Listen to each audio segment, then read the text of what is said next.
All right, so let's get our hands working and get the hand tracking working and everything. So in the XR origin, the XR rig, you can see our left controller and our right controller. If you click on one of them and come over here, you see that you've got an XR controller system that for you is going to be empty. There's not going to be anything here. All of these settings, that's what allows us to have hand tracking. So while you're in here, just go ahead and hit that preferences and select XRI default left controller. And then in the right one, right controller, do the same thing, XRI default, but right controller. So now you should have like hand tracking, but we still need the controllers. So whatever controller you're using with whatever headset, probably do this all the same way. We're going to go into controllers quest, and for me, it's going to be this one.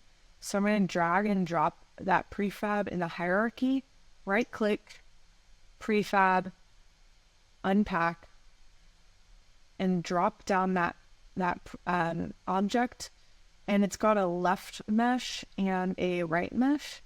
So just drag the left mesh onto the left controller and drag the right mesh onto the right controller. Okay, so now we're going to delete that object. And here's where it gets sort of tricky and annoying. So go into your left quest mesh, and first thing, before anything else, zero it out. So it's going to be super annoying if you don't do this, because you'll do everything right and then you won't see it and you'll be like, why? So zero it out, the position and the rotation, so you can see it over here, it popped up. And then do the same thing to the right controller. 0, 0, 0.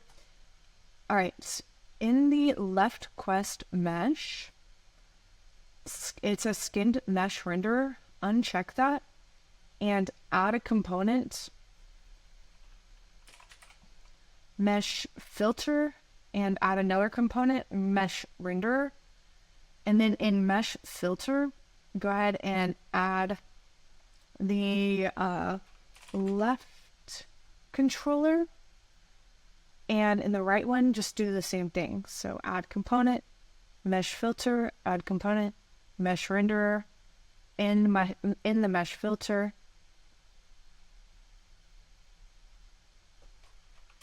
select the right controller. So the last thing that we need to do is we need to go into our controller, so left controller, and in if you scroll down a little ways, before you hit the ray interactor, there's this thing called model, and next to model parent, go ahead and drag and drop this onto that. So you would just do, I already did it, but I'd grab it and drag it and drop it. And then do the same thing for the right controller. Yeah. All right, so that should be it. File, save, should be it, but we'll see if it works. You can see here that my controllers are pink. I'm just going to go over into where my mesh is, and under mesh render, select a material. So I had created a material with the texture of the controller earlier.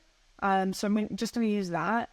Just a recap of this is, if you go right click, create material,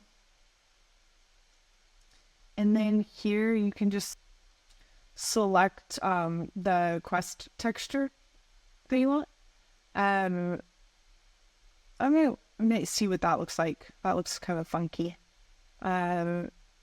So yeah, so now I've got like two quest controller textures here that are materials that I can now use. So back into left quest mesh, under mesh renderer, select this or just drag and drop. So you can see over here that it did change something. So on the right quest, this is going to do the normal one. Oh, sorry. Drag and drop. Okay, cool. So let's play. Woo! Sweet. So this is what the normal one maybe looks like. I probably selected like the wrong texture, but it actually looks like marble, which is kind of cool. And this one is got a funky look to it that actually matches my environment. So maybe I'll just use it. So it's kind of fun. So all my buttons are matching my controllers. And I've got this like ray that's popping out that we'll deal with in a later video. So cool. That's how you get your hand tracking working.